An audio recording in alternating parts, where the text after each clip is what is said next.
Kegiatannya bisa berupa sosialisasi, edukasi, konseling, atau mungkin kalau ada bencana itu kan berarti ada hal-hal yang tidak diinginkan.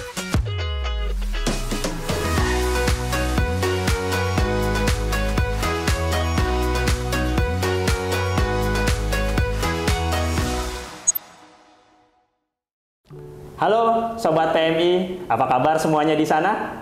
Salam kenal, saya Irfan Toha.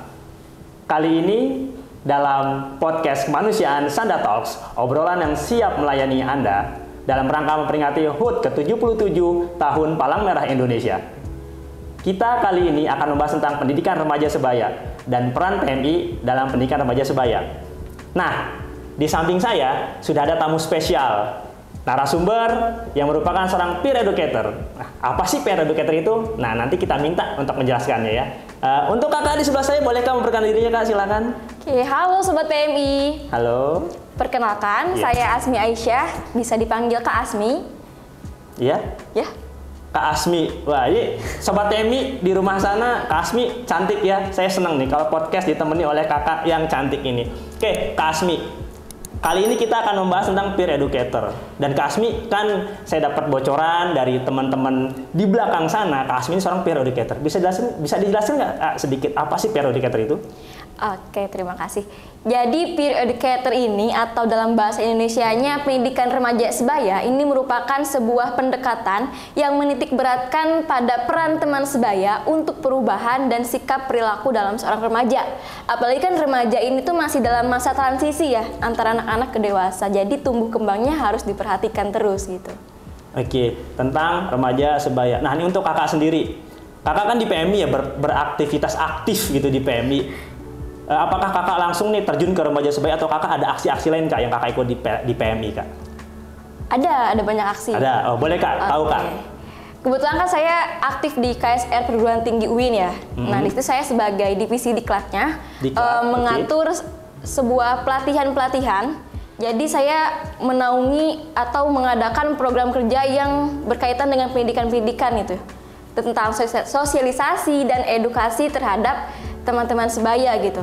Oke, oh berarti tentang sosialisasi dan pendidikan teman-teman sebaya. Nah, Kak, tadi kayak saya bahas nih, saya dengar tentang teman sebaya. Kan kalau dalam pikiran saya, teman sebaya itu adalah teman yang seumuran, teman yang satu circle, teman yang satu geng gitu ya.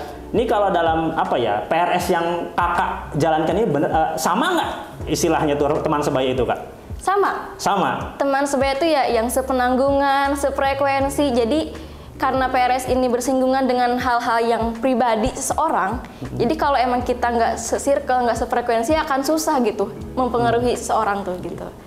Wah, cukup menarik sekali nih ya teman-teman Sobat PMI di rumah sana. Jadi ternyata ada pendidikan tentang teman satu circle ya, tentang teman satu frekuensi nih. Ini baru nih satu. Nah kak, pendidikan remaja sebaya yang tadi kakak sebutkan itu kira-kira kalau boleh itu kegiatannya apa sih kak? Atau mungkin manfaatnya apa sih kak untuk kita nih, contoh saya dan teman-teman satu circle saya seperti itu?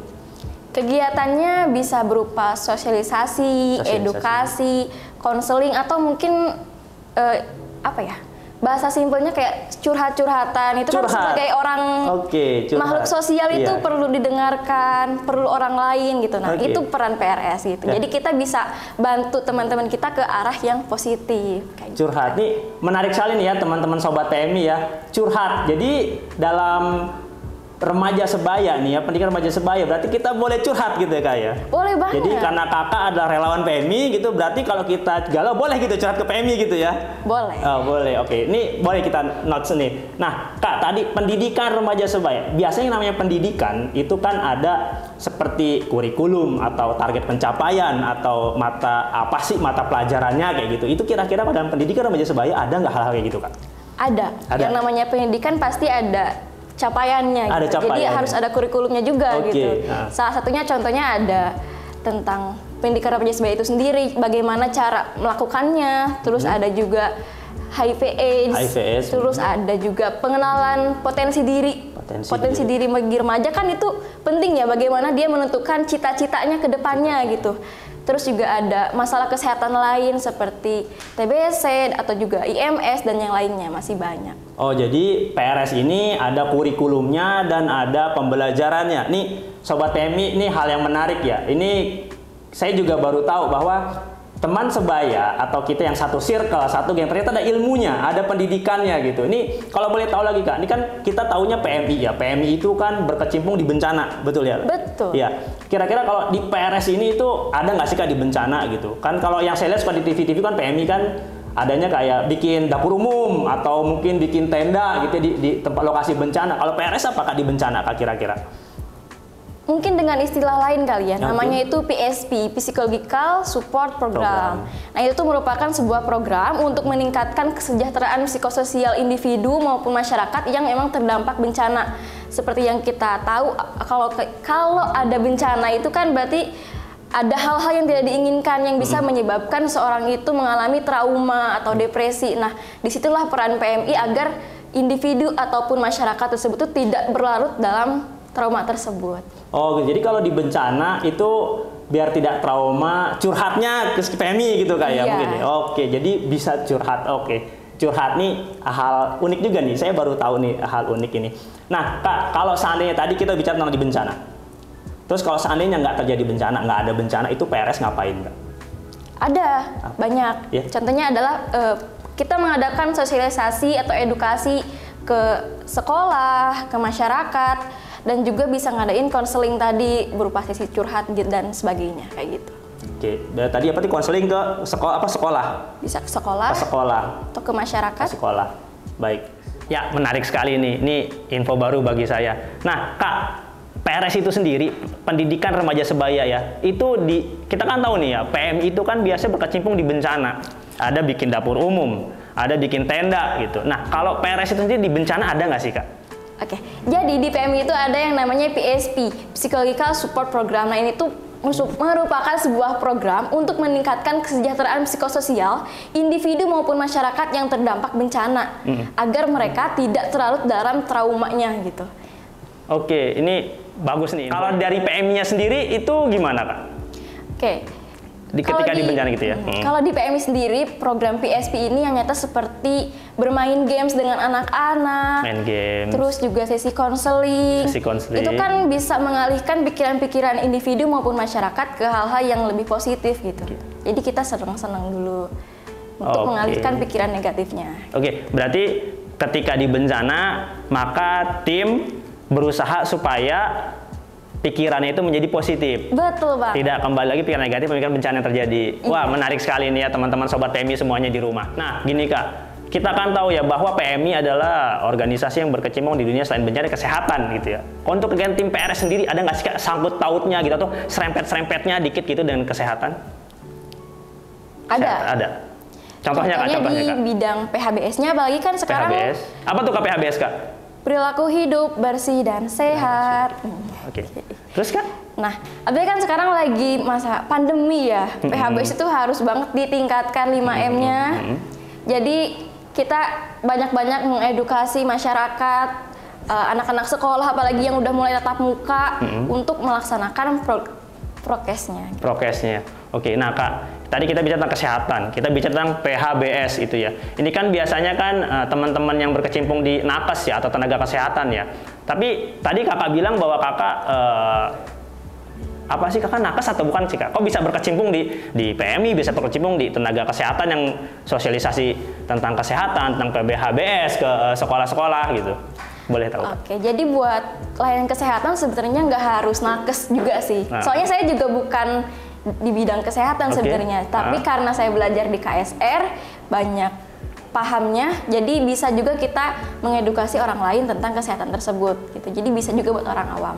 Berarti selain apa ya, selain nakes, selain orang yang berkecimpung di dunia medis, bisa pula ya orang umum gitu ya, bergabung PMI untuk memberikan PRS itu sendiri ya kepada masyarakat, kepada ya masyarakat betul ya, kepada remaja sebaya.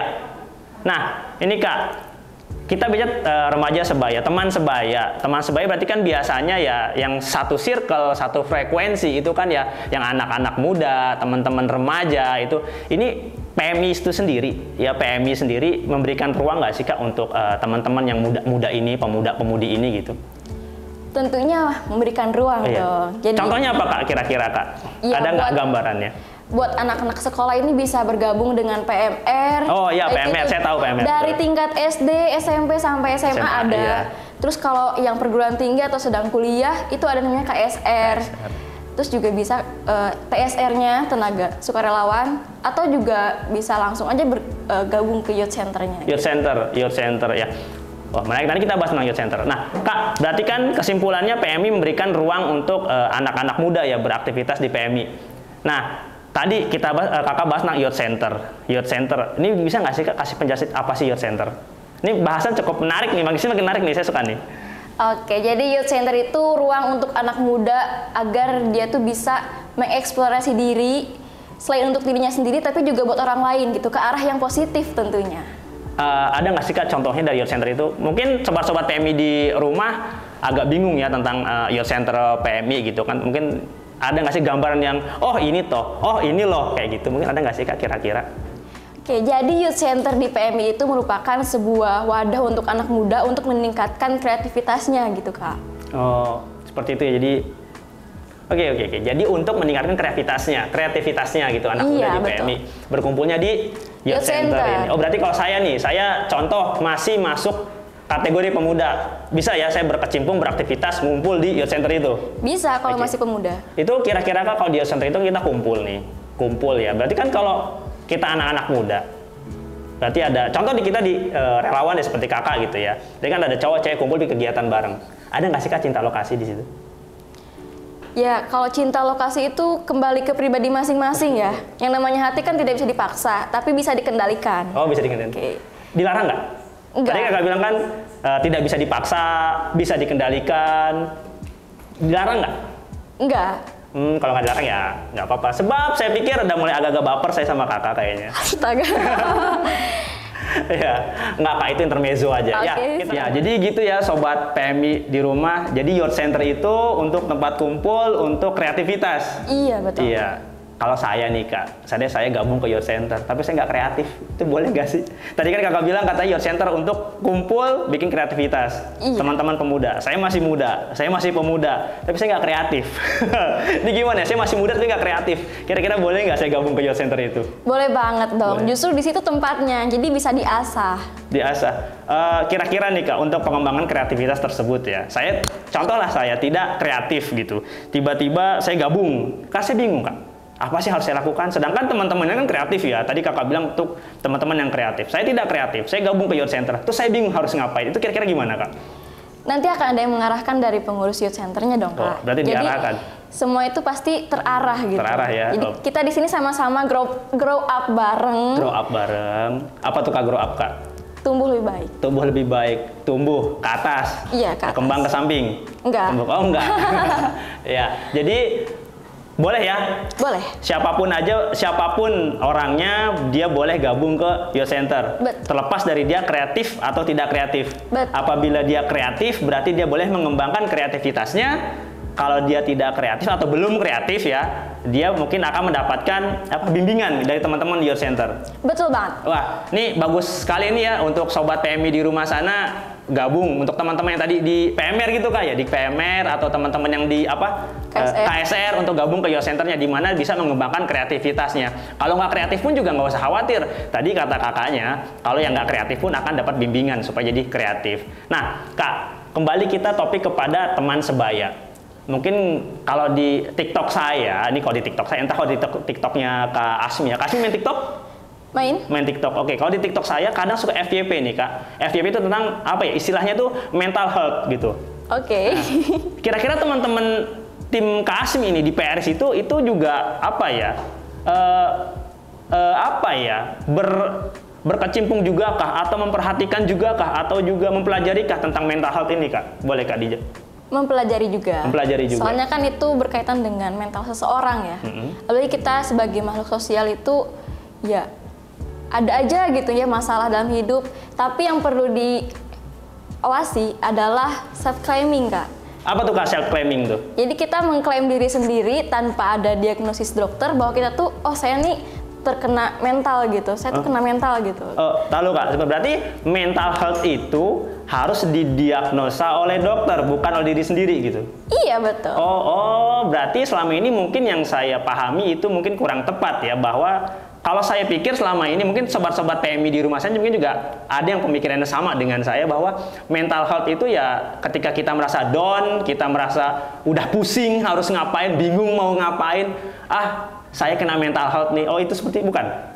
Bukan. Bukan. Jadi tenang. Tidak dianjurkan ya Kak, soalnya kan itu self claiming. Itu self claiming namanya. Oke, baik buat teman-teman sobat PMI, jadi itu namanya self claiming. Jadi mental health bukanlah yang kita tentukan sendiri. Kita lagi capek, kita lagi down, kita lagi bingung mau ngapain. Saya kena mental health. Ternyata bukan seperti itu. Menurut Kak Asmi itu bukan seperti itu. Jadi harus dengan diagnosa. Betul. Dari orang yang tepat ya, orang yang berwenang gitu ya. Iya, betul. Jadi ya itu buat teman-teman. Jadi nggak usah khawatir. Berarti kalau selama ini tim PRS ya, tim PRS masuk ya Kak ya itu ya. Di tim PRS juga belajar ya. Belajar. Iya. Kalau untuk teman-teman Kak Asmi atau Kak Asmi sendiri di mental health itu apa aja sih Kak kegiatannya? Yang lebih dekat itu seperti konseling atau curhat sama teman ya. Jadi kita sama-sama saling mendengarkan, tapi juga tidak ngejudge kayak gitu doang. Sering kan kayak gitu. Adu nasib kadang-kadang Kak. Iya, adu nasib. Kayak di ospek ya, kalau contohnya kayak ini mungkin sobat-sobat PMI tahu ya, saat-saat di ospek mungkin ya kalau jadi anak baru gitu maba ya. Dek, ospek kamu tuh belum seberapa. Coba zaman kakak dulu, mungkin gitu Kak ya. Iya, betul. Mungkin kayak begitu ya. Nah, ini silakan Kak lanjut Kak. Ya, jadi kalau di kita tuh kalau ada yang emang dia kesulitan dan dia pengen didengarkan, ya kita dengarkan. Tapi nanti kalau misalkan dia udah minta pendapat, baru kita bicara dengan catatan nggak adu nasib tadi ya Kak. Soalnya itu juga bisa mempengaruhi seseorang gitu, ya gini doang. Jadi nanti kita menolak perasaan sedih kita, padahal kan itu harus diterima juga ya. Namanya juga perasaan harus diterima, dipahami dulu, baru nanti kita lepaskan setelah selesai. Oke, jadi nerima konseling dan curhatan tentang tentang tadi berarti tim PRS itu juga menerima konseling dan curhatan. Kalau Kak Asmi sendiri nih, nerima curhatan juga kah?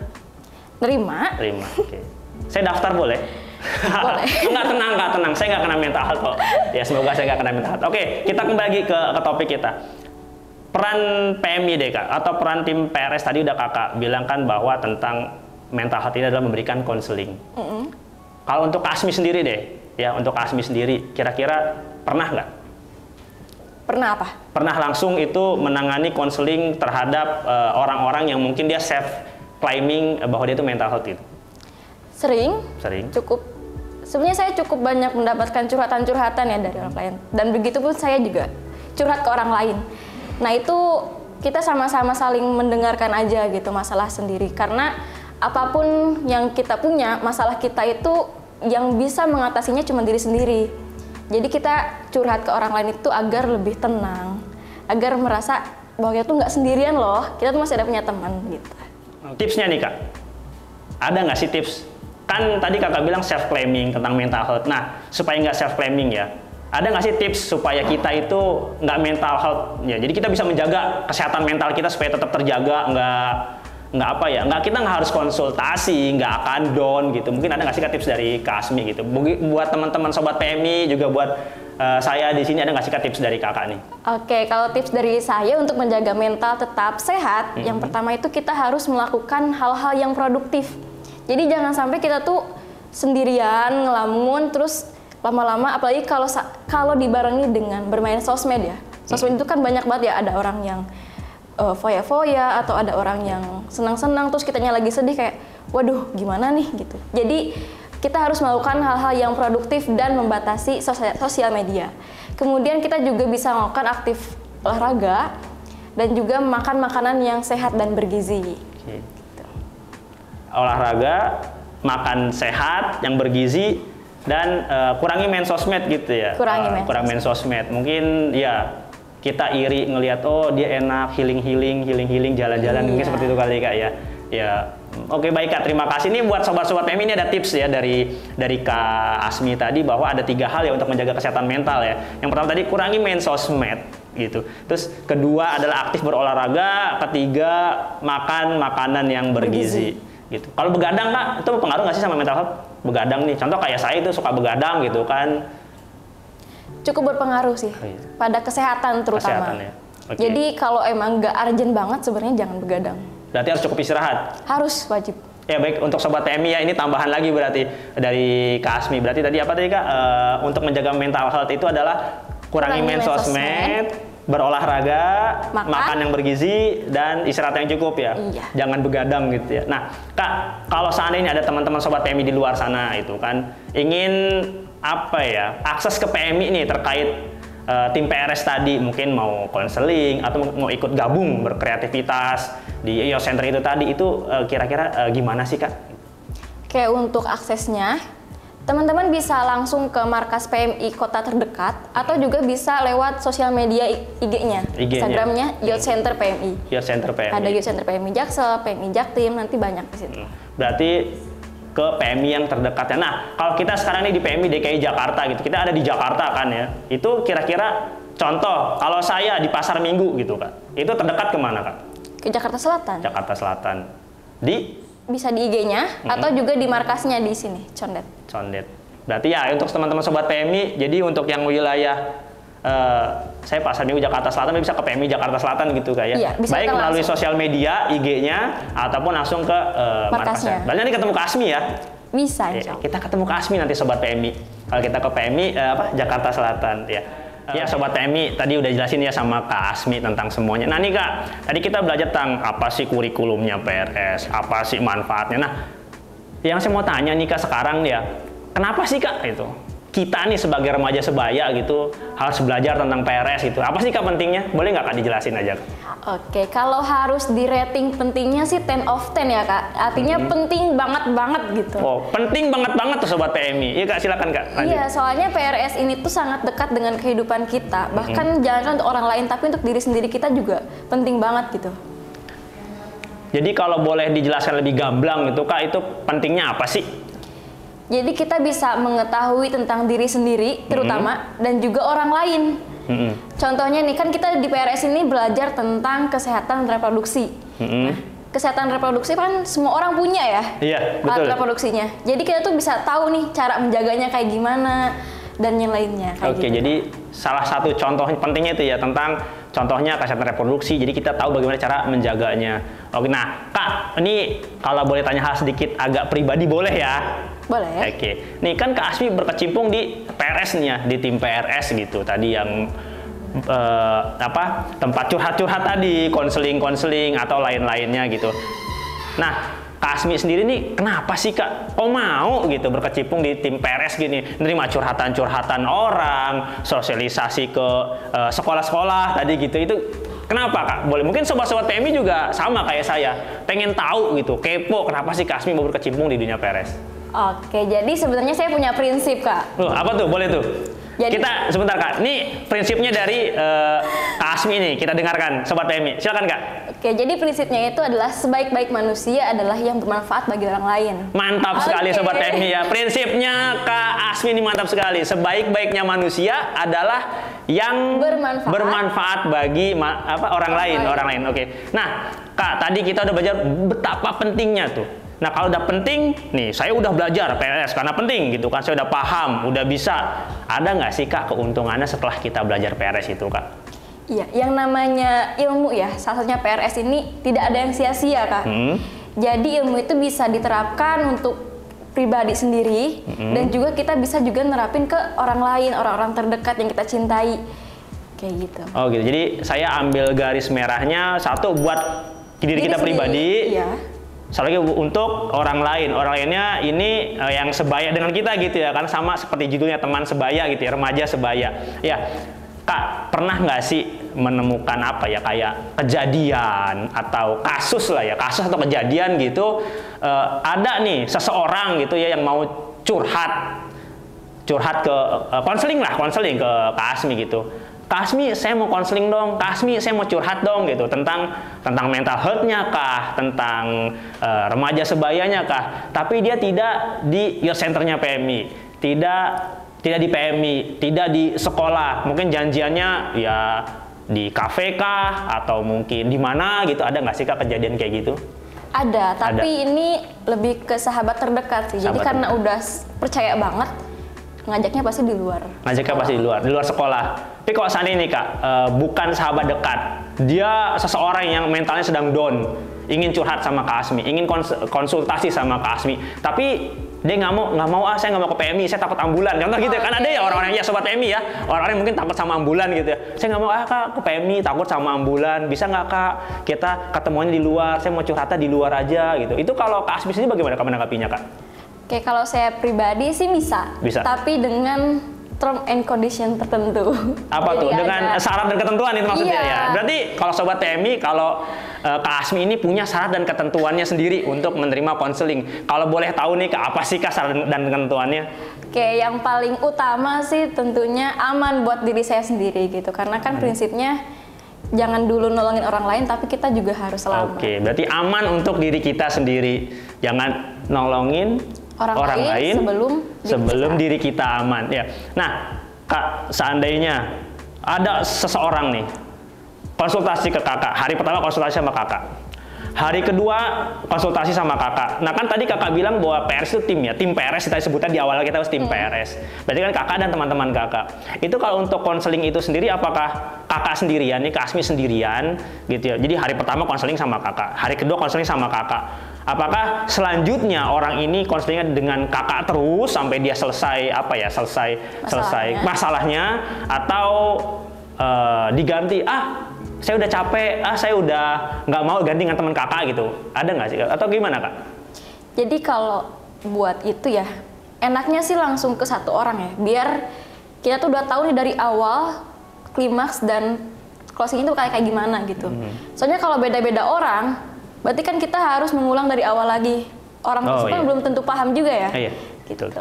Jadi satu personil yang konseling itu dia urus sampai selesai. Nah, seandainya selesai nih masalahnya, kejadiannya selesai, tapi dia tetap pengen lanjut curhat atau konseling hal lain, itu bagaimana Kak? Apakah diizinkan atau dari tim PRS itu stop atau gimana Kak? Kalau bahasannya berbeda, mungkin bisa, tapi kembali lagi ke orang yang mau konselingnya. Dia nyamannya dengan siapa gitu. Oke, jadi kita cari nyamannya. Oh ya benar sih ya, benar ya Sobat PMI ya. Ketika kita sudah nyaman, maka kita akan lebih mudah untuk terbuka. Sehingga kalau terbuka, maka solusi bisa dicapai begitu ya Kak? Betul. Oh ya benar juga, benar. Wah, seru sekali nih. Kak Asmi pengalamannya banyak ya. Nah, terus kalau seandainya contoh saya pemuda mengalami sedikit mental health yang down gitu, mau berkeluh kesah. Terus saya janjian sama Kak Asmi, Kak Asmi janjian dong saya mau konseling gitu, bisa nggak Kak gitu. Tapi kira-kira nih Kak ada nggak sih biayanya gitu yang harus saya keluarkan untuk konseling dengan Kak Asmi atau dengan tim-tim Kak Asmi gitu, dengan teman-teman PRS-nya Kak Asmi gitu, ada nggak sih biaya yang dikeluarkan dari saya selaku orang yang mau konsul, mau curhat gitu Kak? Oke, sebenarnya buat biaya itu sendiri sih tidak ada Kak. Tidak ada. Tapi kalau misalkan biasanya teman-temannya yang mau konseling tuh kayak kita makan nih di kafe sambil konseling, ya mungkin ditraktir makannya. Wah, ditraktir gitu. Saya mau dong Kak kalau gitu Kak jadi tim konselingnya kalau dapat traktiran makan. Tapi buat biaya konsulnya itu nggak ada. Kan kita sama-sama temen ya. Dan kita tuh juga nggak selalu senang sebagai tim konseling tuh ada masa down-nya. Jadi kita juga masih butuh orang lain buat konseling di situ. Oke, baik. Jadi menarik sekali nih ya Sobat PMI ya pembahasan dengan Kak Asmi nih seorang peer educator ya. Jadi ternyata free ya Kak, sebenarnya free ya, tanpa biaya ya kalau seandainya ingin berkonsultasi. Nah, ini ya Kak Asmi, saya ini ucapin terima kasih banget nih sama Kak Asmi. Ini perbincangannya menarik sekali nih, saya jadi tahu banyak nih tentang PRS tadi ya, tentang edukasinya, mental health dan lain sebagainya. Saya ucapin terima kasih sekali sama Kak Asmi yang sudah menyempatkan waktu datang ke lokasi ini, kita ngobrol bareng gitu kan, kita saling cerita bareng, dan terima kasih juga Kak Asmi ini udah berbagi ilmu, berbagi pengetahuan kepada saya dan kepada teman-teman Sobat PMI di rumah. Sebelum saya tutup bincang santai kali ini, saya mengajak seluruh masyarakat dan juga relawan PMI yang ada di sana untuk menonton podcast hari ini, serta untuk memfollow media sosial PMI Jakarta dan Donor Darah Jakarta. Terima kasih untuk Sobat PMI dimanapun berada yang telah menyaksikan podcast kali ini. Sampai jumpa dalam bincang selanjutnya. Sanda Talks, obrolan siap melayani Anda. Selamat ulang tahun ke-77 Palang Merah Indonesia. Gerakan kemanusiaan, bangkit lebih kuat, bergerak lebih cepat. Salam kemanusiaan. Dadah!